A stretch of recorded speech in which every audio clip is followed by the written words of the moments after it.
Good morning, everyone. Happy Monday. I hope you guys have had a fantastic weekend. Welcome back to Monday Manna, where we give you clarity for the calling and direction for the doing. And I'm so thankful that you guys have chosen to join here, whether it's on LinkedIn or Facebook or YouTube or TikTok or in the Zoom room. I am so grateful that you would spend just a couple minutes of your Monday morning with me, and so thankful that you are going on this journey of Monday Manna with me.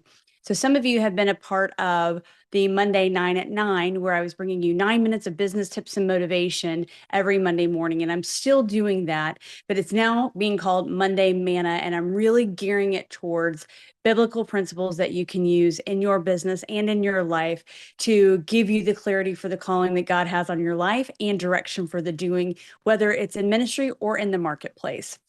So today we are going to be talking about what true service looks like and leadership in service looks like. And it can be really difficult to think about others when our world is crumbling, when we are falling apart, right?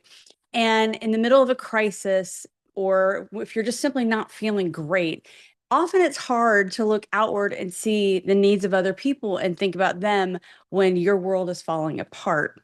I can remember when I was going through a lot of struggles in my life and I would internalize, I would get obsessed with myself. And then I would think the whole world is talking about me and all of my problems and how horrible I'm doing and that I'm a failure.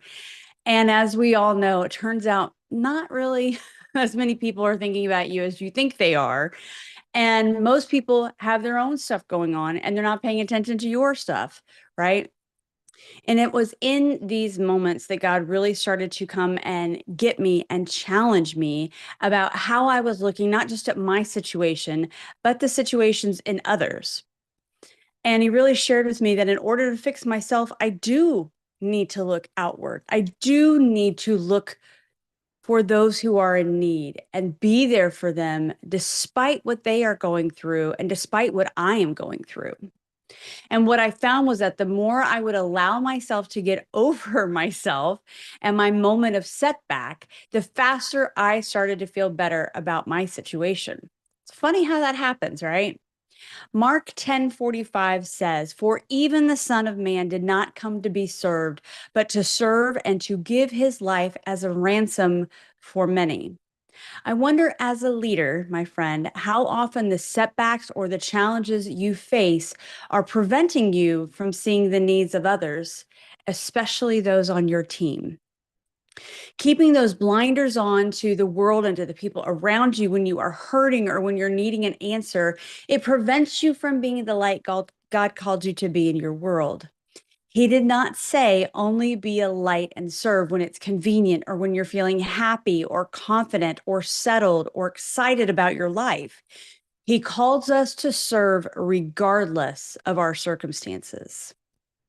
First Peter 4:11 says, "If anyone serves, he should do it with strength God provides, so that in all things God may be praised through Jesus Christ." We serve as God helps us. It's not by our strength. So true leadership looks like this. It has service. It is filled with humility, and it is shown in sacrifice. James 3:13 through 18 says, "Who is wise and understanding among you? Let them show it by their good life, by deeds done in humility that comes from wisdom. But if you harbor bitter envy and selfish ambition in your hearts, do not boast about it or deny the truth. Such wisdom does not come down from heaven, but it is earthly, it is unspiritual, it is demonic. For where you have envy and selfish ambition, there you find disorder and evil practice. But the wisdom that comes from heaven is first of all pure, it is peace loving, it is considerate, it is submissive, it is full of mercy and good fruit, impartial and sincere." It's a lot to take in, but it's very clear cut, and it's great in its conciseness of how we should operate as leaders in service and humility and sacrifice. When we can focus on helping those around us more than we try and focus and fix all of our stuff, or fix our need to solve our own problems, those problems tend to have a way of working themselves out. Now, I am not saying avoid and walk away from self-care and all the things that you need to do, because I wholeheartedly believe you cannot fill from an empty cup. So please hear my heart when I'm telling you this, that I understand the need for self-care, and I understand to take care of yourself is part of what allows you to take care of others. But when we have those moments that are so overwhelming, we cannot look past the end of our nose because the world is overwhelming, and it's hard to navigate through those waters because all we see is the problem. We don't see any way that there could be a solution. This is what I'm talking about. This is the meat and the heart and the soul of biblical principles that I'm talking about, that will help you navigate through those waters and start to see that lighthouse on the shore. So here's your takeaways. I'm always going to give you 3 takeaways every Monday. Number 1, prioritize the growth of your team. Number 2, listen deeply before you start to lead boldly. And number 3, use your influence to elevate others. So let's break those down. Number 1, prioritize the growth of your team. Think about biblical leaders. Moses mentored Joshua, preparing him to lead the Israelites out of Egypt. Elijah mentored Elisha, who continued on in that ministry. Paul mentored Timothy, instructing him in leadership principles. And of course, the greatest, Jesus Christ, he mentored his disciples, and they got to see his ministry firsthand. And he mentored them through teaching and guiding them with his actions and his words. They saw it in real time as it was happening. The Bible is full of showing examples of how mentorship is a vital process of spiritual growth and passing on faith. And mentorship, guys, is not always just about the concepts of business and how to run your business and showing your team where they fit in your business, although all of that is a component.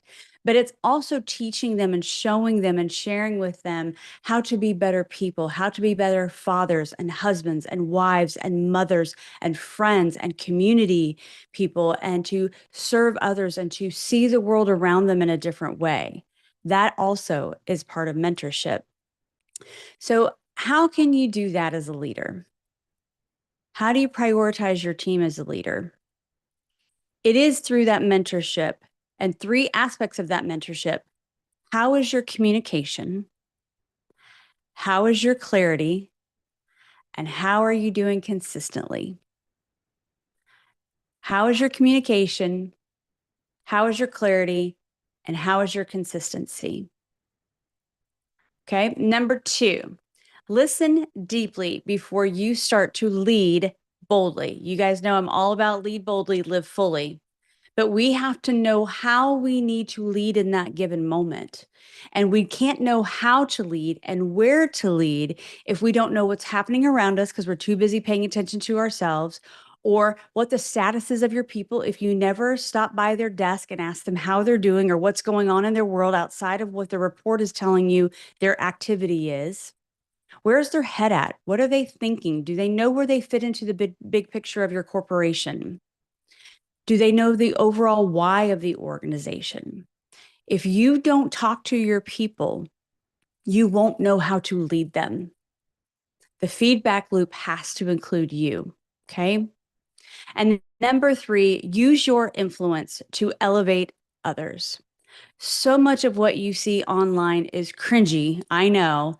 And it's all about selfish ambition, gaining followers and going viral and increased engagement. And how many clicks and how many, reposts do you have? All that can be a sign that people are paying attention to you. But that's not what I want you to focus on. Because when you begin to have influence, true and real kingdom influence, use it to bring out the best in others. Help them see their own worth and their value, and bring to the surface their gifts and their talents and their opportunities to reveal the impact they can have on the world and help give them a platform that maybe somebody didn't give to you. Because true leadership is filled with service and sacrifice and humility. Philippians 2:3-4 says, "Do nothing from rivalry or conceit, but in humility count others more significant than yourselves. Let each of you look not only to his own interests, but also to the interests of others." So, your three takeaways: prioritize the growth of your team, listen deeply before you start to lead boldly, and use your influence to elevate others. All right, guys, this has been Monday Manna, clarity for your calling and direction for your doing. Have a fabulous week. I'll see you right back here next